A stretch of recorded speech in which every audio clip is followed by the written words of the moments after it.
Hey, Dave here. Hope you're having an awesome day. I have this awesome Advil bottle that as soon as I saw, I knew it needed to be turned into some kind of droid. It looks like it was made to be a Star Wars droid. So I'm not exactly sure what we're going to do, but let's go sketch and figure out what we can do to make this an awesome scratch build. Don't forget to hit that like, subscribe, and the little notification bell lets you know when I make new videos. So come on, let's do it.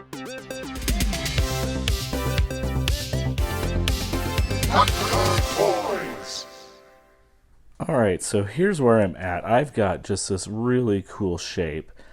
And my first thought was to do kind of like an R2D2 kind of thing, but then I thought, that's just too expected.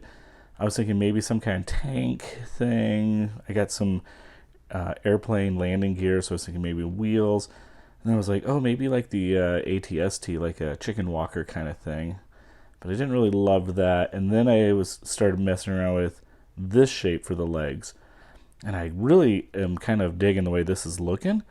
And so then I have boxes and I've got all my Gundam models out. I've got little things of parts, an old mouse. And so this part is kind of messy for me, but it's kind of where I start looking at pieces. I've got some polystyrene square tubing and just kind of looking at all these different pieces and what I could potentially do or make out of this. So this is the process where I don't really know what I'm doing yet, but you kind of just look at what you got and start to develop and design and build around it. So this is kind of my goal, and I'm going to start messing around with this stuff and see if I can figure it out. All right, so what I'm doing now is I'm just kind of mocking up the angles and trying to figure out where I need to trim and cut, and so I'm trying to just get the look and feel of where this is all going to piece together. Then I'll take this and get some lines and actually just sand down. I found that it was actually pretty easy to sand down the angle that I wanted. And then do kind of a final mock-up here. Make sure the angle looks exactly how I want it to look, and it's looking pretty good. Now the polystyrene has holes through it, so what I'm using is another piece of flat polystyrene and just gluing it on, and then you can trim around it, and actually it snaps off really easy, and then sand it down. Once I break that off, I'll go ahead and sand it down, and it plugs up those holes quite nicely. Alright, I got it all sanded down. Now it's just a matter of putting it together. So just put a little glue on there, get the first piece on, get the second piece. I've already got all of my angles figured out, so it comes together pretty nice. Then after this, we'll be kind of thinking through how I beef up these legs and make them look really cool. Now the top of my lid has these arrows and squeeze and twist and turn this way, so I went ahead and cleaned all that stuff off. Now it's just to figuring out how to make these legs look robotic. So here's just a Gundam piece. I'm popping off some little tabs. Here's a tank hydraulic hinge thing. Look pretty cool. So I'm kind of just digging through my junk drawer and finding cool little parts that work. I trimmed this down and glued it together so it would fit a little bit tighter. I'm taking a little bit of piece of polystyrene and trimming down a little piece that'll go on the side of the leg just to kind of beef it out a little bit more and make it a little bit more interesting. So I think this worked out pretty nice. And then we'll put the red cap on the top there. And then the kneecap is just a little Gundam piece that I had from one of my Gundam models. Yeah, so this is pretty fun. I'm just taking polystyrene tube and I'm cutting little tiny pieces off, and this ends up looking like little rivets or bolts, and it just gives some dimension to the legs and helps them feel more mechanical. So I really liked how this turned out. And then I always collect old electronics, and you can strip out these wires, and I love using these wires to just drill little holes and attach them in different places on the leg. I found this mouse at a yard sale for 50 cents, so I just took this resistor out, took some of those little wires, glued them in there, and then I ended up gluing this on the back of the foot, the back of the leg, so it looks maybe like a hydraulic piece that can move the foot back and forth. So I think that turned out pretty cool.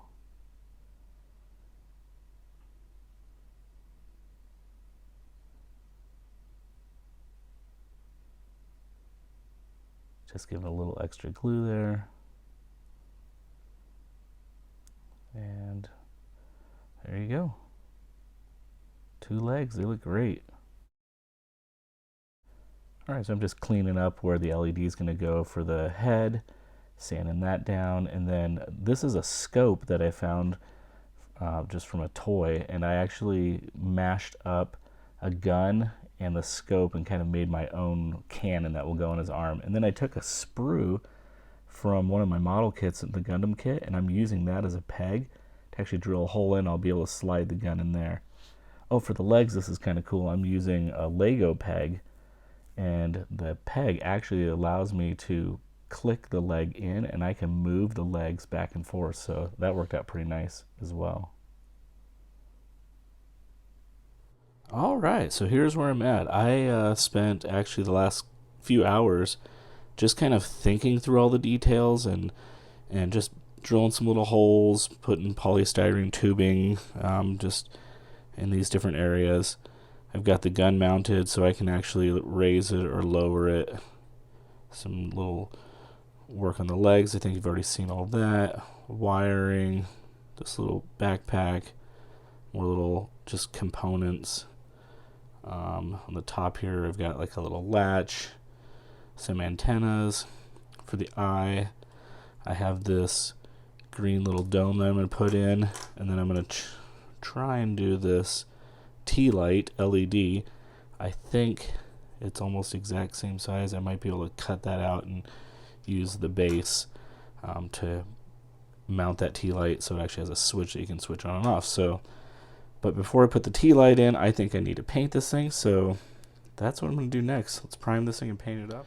Alright, I got the first coat of primer on there. I think I'm going to paint this one silver, like a metal, but it's kind of magical once you spray the primer on there and watch everything kind of pull together. So, yeah, it's looking great. Really excited about this one. Oh, and I got the whole bottom cut out, and I got this T-light to fit in there really nicely. So once I get it painted, then I'll get that little green dome glued in and get it wrapped up. All right, got it all painted silver, doing a Nuln oil wash on there. And at the very, very end, I switched up the paint job just a little bit and added a skull. If you know which movie it's from, let me know in the comments. Thanks. All right, here's where I ended up with my paint job. I've got like a silver, some rust, a little copper. I think it turned out pretty cool. I showed my daughter and she's like, kind of needs more color. So I think what I might do is play around with the paint scheme just a little bit more. But I did get the T-light working here, so if you switch this on, that lights up right there, so that's pretty cool. And it does have like a little flicker to it. So it's almost like it's computing something. I kind of like that. But I'm going to mess around with this color scheme just a tiny bit more, nothing too crazy, and then I'll give you some final shots of it at the end. So as always, it is a great day to be a toy nerd. Have a great one.